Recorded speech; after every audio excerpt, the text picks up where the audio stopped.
নমস্কাৰ। কবিতাৰ শিৰোনাম কৰোনা ভাইৰাছ। কথা আৰু আবৃত্তি নৱজ্যোতি দাস। কৰোনা। ক'ৰ পৰা আহিলেও কৰোনা তই, স্বতঃস্ফূৰ্তভাৱে তোৰ ধ্বংসলীলা ক্ৰমাৎ বৃদ্ধি পাই গৈছে যে।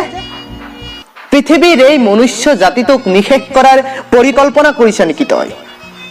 তোৰ কাৰণে সমগ্ৰ বিশ্বই হতাশ হৈ পৰিছে। আনকি লণ্ডন ইটালীৰ দৰে উন্নত মানদণ্ডৰ দেশবোৰে তোক দমন কৰিব পৰা নাই। তই ইমান শক্তিশালী নে? তই ইমান ভয়াৱহ নে?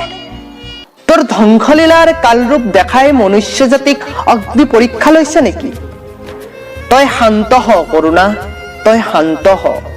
কিমান সহিম আৰু অতপালি? এইকেইদিন সমগ্ৰ বিশ্বখন অধোগ্ৰামী কৰি পেলালি।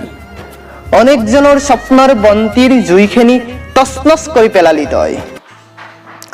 তোৰ কাৰণে আজি সমগ্ৰ বিশ্ব স্তব্ধ হৈ পৰিছে। এইফালে অসমত চৰকাৰে লকডাউন ঘোষণা কৰিছে, তথাপি অসমৰ একাংশই তোৰ ভয়াৱহতাৰ কথা উমানে পোৱা নাই।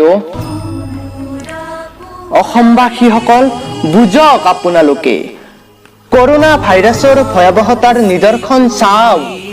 বুজিও নুবুজাৰ ভাও নুজুৰিব। কৰোনাক লৈ লৰা ধেমালি নকৰিব। সজাগ হওক, সুৰক্ষিত থাকক।